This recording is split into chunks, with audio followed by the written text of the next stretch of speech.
दोस्तों, एक नगर में एक गुरुवर रहा करते थे जिनके कई शिष्य भी थे, लेकिन उनमें से एक शिष्य बहुत बेचैन रहा करता था। जब भी वह भिक्षा मांगने के लिए बाहर जाया करता तो उसे वहां दुख, दर्द, तकलीफें, परेशानियां ही नजर आती। यह सब देखकर वह बहुत दुखी रहने लगा था। वह मन ही मन बहुत परेशान रहने लगा था। वह हर रोज ईश्वर से प्रार्थना करता कि हे ईश्वर, सभी को सुख दे, सभी को शांति दे, सभी को खुशियां प्रदान करें। एक दिन वह इन्हीं सब पर विचार कर रहा था। तभी उसके मन में ख्याल आया, आखिर इस दुनिया को बनाने वाले ने इन सब को दुख क्यों दिया है? वह चाहे तो सबको खुशियां भी तो दे सकते हैं, फिर आखिर उन्होंने ऐसा क्यों नहीं किया? यह सवाल लेकर वह अपने गुरुवर के पास पहुंचा और वह अपने गुरु से कहने लगा, हे गुरुवर, ये दुनिया इतनी दुखी क्यों है? क्यों चारों ओर केवल दुख, मतम, तकलीफें और परेशानियां छाई रहती हैं? आखिर यह दुनिया बनाने वाला इन सबको खुशियां क्यों नहीं देता? यदि वह चाहे तो सबको खुश कर सकते हैं, सभी को खुशियां दे सकते हैं, फिर आखिर वह ऐसा क्यों नहीं करते?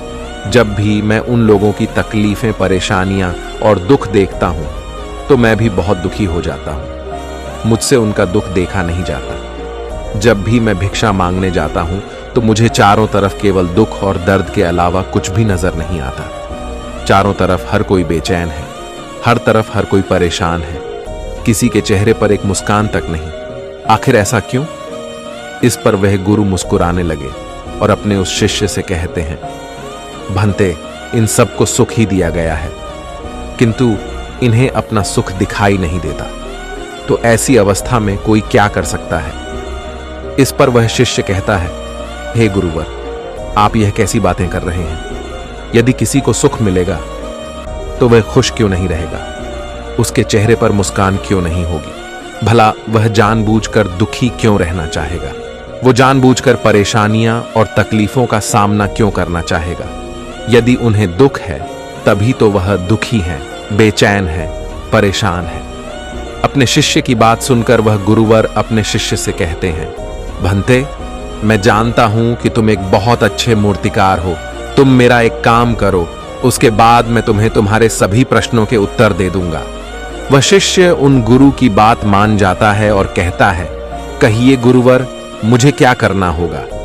इस पर वह गुरुवर उस शिष्य से कहते हैं, भंते, तुम्हें कुछ बहुत बड़ा कार्य नहीं करना, बल्कि तुम्हें इन लोगों के सुख के लिए एक ऐसी मूर्ति बनानी है जिसे देखकर यह सब अपना दुख भूल जाए, फिर चाहे वह थोड़ी देर के लिए ही क्यों ना हो। अपने गुरु की यह बात सुनकर शिष्य अपने गुरु की बात मान लेता है और वह अपने गुरु से कहता है, ठीक है गुरुवर, यदि आप चाहते हैं तो मैं ऐसी ही मूर्ति बनाऊंगा जिसे कोई यदि एक बार देख ले तो अपना दुख, दर्द भूलकर खुश हो जाए। इतना कहकर वह शिष्य अपने गुरु को प्रणाम करके वहां से चला जाता है और लगातार 1 महीने के अथक प्रयासों के बाद वह आखिरकार एक ऐसी मूर्ति बनाने में कामयाब हो जाता है जिसे देखकर कोई भी प्रसन्न हो जाए, जिसे देखकर कोई भी व्यक्ति अपना दुख, दर्द भूल जाए। वह खुशी खुशी अपने गुरु के पास वापस दौड़ता हुआ पहुंचता है और कहता है, हे गुरुवर, जैसा आपने कहा था मैंने वह मूर्ति बना ली है। आप मेरे साथ चलिए और उस मूर्ति को देखिए। उस मूर्ति को जो भी देखेगा वह अपने सारे दुख, दर्द भूल जाएगा। वह गुरु अपने उस शिष्य के साथ मूर्ति देखने पहुंच गए। उन गुरु ने देखा कि उनके शिष्य ने एक बहुत ही अच्छी मूर्ति बनाई थी जो बहुत ही मोहक और सुंदर थी। उसकी मुस्कान ऐसी थी कि उसमें कोई भी खो जाए और अपने दुख, दर्द भूल जाए। यह देखकर वह गुरुवर अपने शिष्य से कहते हैं, भंते, बहुत खूब, तुमने बहुत ही सुंदर मूर्ति बनाई है तुम्हारी। यह मूर्ति उन लोगों को दुख से बाहर निकालने में अवश्य उनकी मदद करेगी, परंतु मैं तुमसे चाहता हूं कि तुम इस मूर्ति के चेहरे पर कहीं पर भी एक छोटा सा निशान बना दो जो किसी को भी आसानी से दिख ना पाए अपने गुरु के मुख से। यह सुनकर वह शिष्य कुछ देर के लिए अचरज में पड़ गया और फिर वह अपने गुरु से कहता है, हे गुरुवर, आखिर आप ऐसा क्यों कह रहे हैं? क्या मेरी मूर्ति में कोई कमी रह गई है या फिर मेरी यह कला आपको पसंद नहीं आई? इस पर वह गुरुवर उस शिष्य से कहते हैं, नहीं नहीं भंते, तुमने एक बहुत ही अच्छी मूर्ति बनाई है, किंतु मैं चाहता हूं कि तुम एक ऐसा निशान अवश्य इस मूर्ति पर बनाओ जो किसी को आसानी से दिखाई ना पड़े। इस पर वह शिष्य एक बार फिर उन गुरुवर से प्रश्न करते हुए कहता है, परंतु क्यों गुरुवर, इसका कोई कारण तो होगा। इस पर वह गुरुवर उस शिष्य से कहते हैं, भंते, इसका कारण मैं तुम्हें अंत में बताऊंगा। वह शिष्य उन गुरु की बात मान लेता है और उस मूर्ति की आंख के ऊपर एक बहुत ही छोटा सा, जो आसानी से किसी को दिख ना सके, ऐसा एक निशान बना देता है। यह देख वह गुरुवर उस शिष्य से कहते हैं, बहुत अच्छे, अब इस मूर्ति को गांव के बीचों बीच रख दो। शिष्य ने अपने गुरु की बात मानी और वह उस मूर्ति को ले जाकर गांव के बीचों बीच रखवा देता है और उसके बाद वह शिष्य और गुरु दूर जाकर खड़े हो जाते हैं और गांव वालों के आने का इंतजार करते हैं। देखते देखते सभी गांव वाले एक एक करके उस मार्ग से होकर गुजरने लगे और सभी की नजर उस मूर्ति पर पड़ने लगी। लेकिन जो भी उस मूर्ति को देखता वह बहुत दुखी हो जाता था। यह देखकर उस शिष्य को यह समझ नहीं आ रहा था कि आखिर ऐसा कैसे हो सकता है। मैंने तो एक बहुत अच्छी मूर्ति बनाई है जिसे देखकर कोई भी खुश हो जाए, जिसे देखकर कोई भी अपना दुख दर्द भूल जाए, तो आखिर सभी लोग उस मूर्ति को देखकर दुखी क्यों हो जा रहे हैं। इसी प्रकार एक व्यक्ति उस मूर्ति को बहुत ध्यान से देख रहा था। कुछ देर तक वह यूं ही उस मूर्ति को देखता रहा, फिर अफसोस करता हुआ वह आगे बढ़ गया। तभी रास्ते में वह गुरु और शिष्य ने उस व्यक्ति को रोक लिया और गुरु ने उस व्यक्ति से कहा, क्या हुआ, तुम बहुत दुखी दिखाई दे रहे हो। इसके जवाब में वह व्यक्ति कहता है, हाँ गुरुवर, गांव के बीचों बीच एक मूर्ति रखी गई है। देखने में तो वह बहुत सुंदर है, बहुत दिव्य है। मूर्ति ऐसी बनाई गई है, यदि देखो तो देखते ही रह जाओ। पर अफसोस की बात यह है कि उसमें एक छोटी सी कमी रह गई है। शायद मूर्तिकार ने उस पर ध्यान नहीं दिया। उसने मूर्ति की आंख के ऊपर एक छोटा सा निशान छोड़ दिया है, जिसे देखकर मेरा मन बहुत दुखी हुआ। मैं समझ नहीं पा रहा कि आखिर मूर्तिकार ने वहां पर वह निशान क्यों बनाया। क्या उसने गलती से ऐसा किया या जानबूझकर?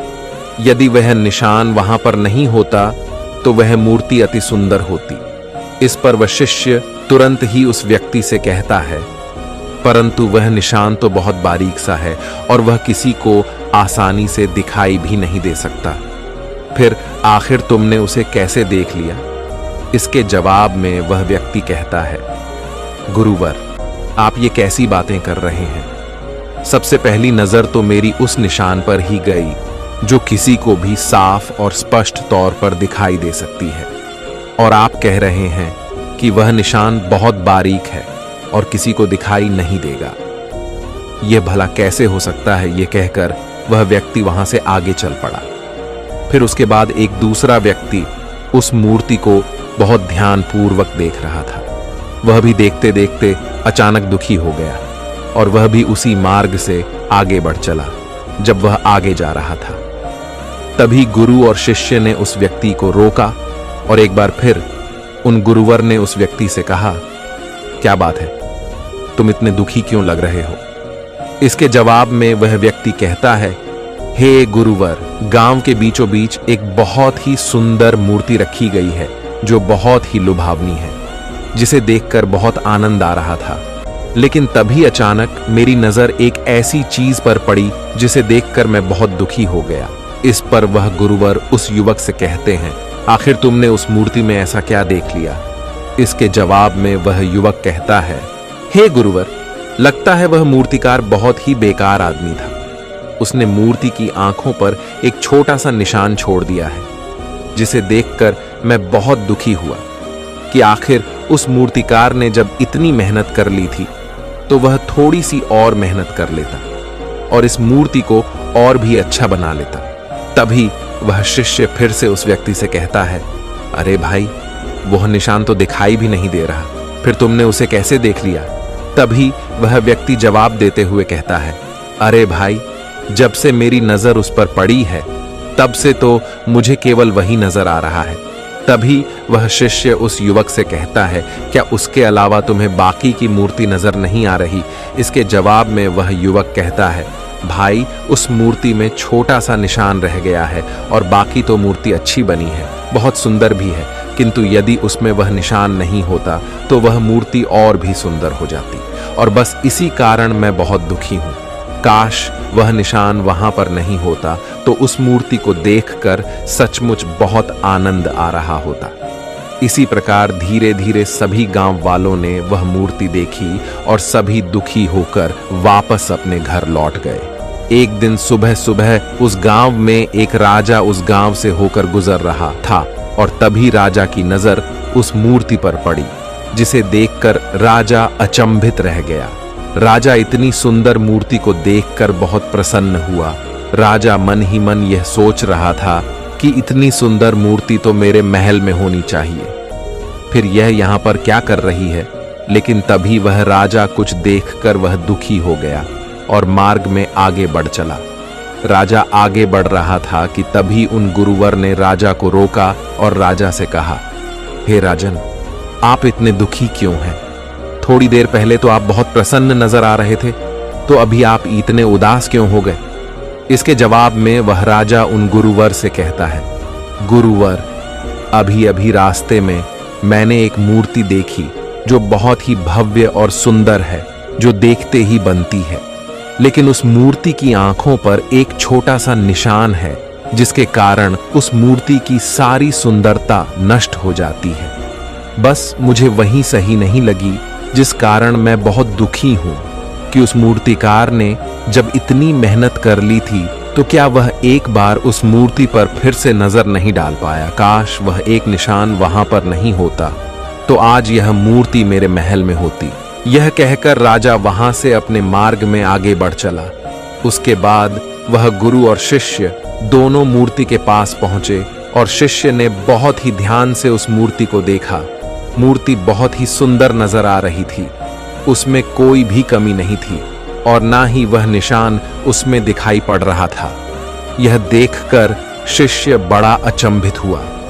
उसने तुरंत ही अपने गुरु से कहा, हे गुरुवर, मूर्ति में तो कोई भी कमी नजर नहीं आ रही, पूरी मूर्ति तो बहुत ही सुंदर है, भव्य है, और उसमें एक छोटा सा निशान ही तो है, और वह भी ऐसा कि दूर से देखो तो नजर ही ना आए।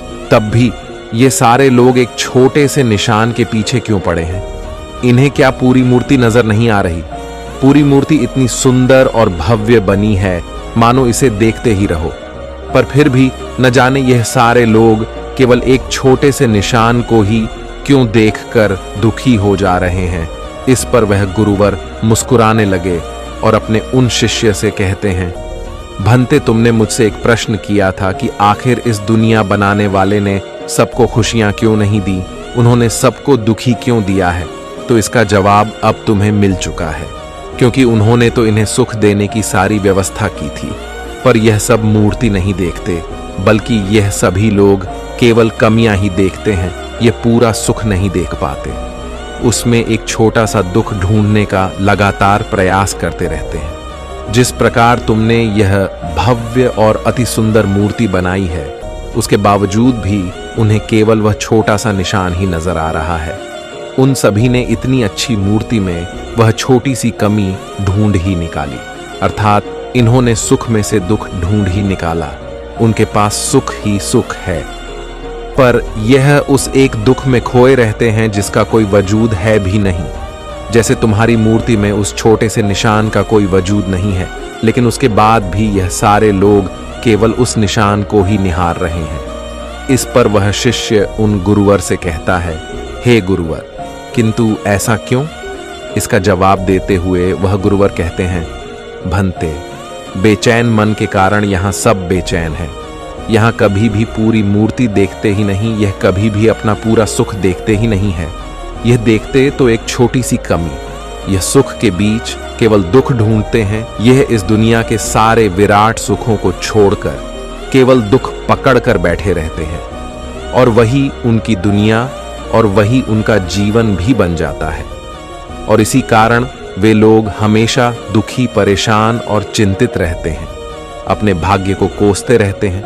क्योंकि उन्हें यह विराट सुख नजर ही नहीं आता, बल्कि वह तो केवल दुखों में डूबे रहते हैं और उन्हें लगता है कि यही उनकी दुनिया है, और इससे यदि वह बाहर निकलेंगे तो वह इससे भी बड़े दुख में डूब जाएंगे। किंतु वे लोग यह भूल चुके हैं कि इस दुनिया को बनाने वाले ने सभी को सुख दिया था, सभी को सुख देने की व्यवस्थाएं की हैं, लेकिन उसके बावजूद भी वे सभी लोग सुख पाना ही नहीं चाहते, सुख का भोग करना ही नहीं चाहते। वे सभी तो केवल दुख चाहते हैं और उन्हें दुख में ही मजा आता है। जिस प्रकार इस मूर्ति को बनाने वाले को सभी दोष दे रहे थे, ठीक उसी प्रकार इस दुनिया को बनाने वाले को भी सभी लोग दोष देते ही रहते हैं, उन्हें कोसते रहते हैं, जबकि इसमें उनकी कोई भी गलती नहीं, लेकिन फिर भी वह उनकी गलतियां निकाल ही लेते हैं। कोई कहता है कि मुझे इतना गरीब क्यों बनाया, तो कोई कहता है कि मुझे इस प्रकार की बीमारी क्यों दी, कोई कहता मेरे पास हाथ पैर नहीं, कोई कहता है कि मेरे जीवन में खुशियां नहीं। और इसी प्रकार वे सभी लोग अपना रोना रो रहे हैं। वे सभी अपने जीवन में खुशियों की ओर ना देखकर बल्कि अपने जीवन में केवल दुखों की ओर देख रहे हैं। तभी वह शिष्य उन गुरुवर से कहता है, हे गुरुवर, क्या इन सभी को सुख मिले ऐसी कोई व्यवस्था नहीं की जा सकती? इस पर वह गुरु मुस्कुराने लगे और उस शिष्य से कहते हैं, भंते, मैंने तुमसे पहले ही कहा, इन सभी के लिए सुख की व्यवस्था की गई है और सभी को सुख समान रूप से मिला हुआ है, किंतु यह वह खुशियां नहीं देख पा रहे, और वे तब तक नहीं देख पाएंगे जब तक कि वह उस छोटे से निशान से अपनी नजर ना हटाकर पूरी मूर्ति पर नजर नहीं डालते, उस पूरी मूर्ति को ध्यान से नहीं देखते, उसे समझने का प्रयास नहीं करते। किंतु एक बार वह उस पूरी मूर्ति को देखने लगेंगे तो अवश्य ही वह सुख की अनुभूति कर पाएंगे, उन्हें सुख की प्राप्ति भी हो जाएगी। इस पर वह शिष्य एक बार फिर उन गुरुवर से प्रश्न करते हुए कहता है, हे गुरुवर, तो इसके लिए उन्हें क्या करना होगा? अपने शिष्य के इस प्रश्न का जवाब देते हुए वो गुरुवर कहते हैं, भंते, जैसा कि मैंने तुमसे पहले ही कहा, उन्हें अपना ध्यान मूर्ति पर लाना हो मूर्ति की सुंदरता और मूर्ति की भव्यता पर उन्हें विचार करना होगा, उसे समझना होगा, तभी वह सब अपने जीवन में सुख की अनुभूति कर पाएंगे।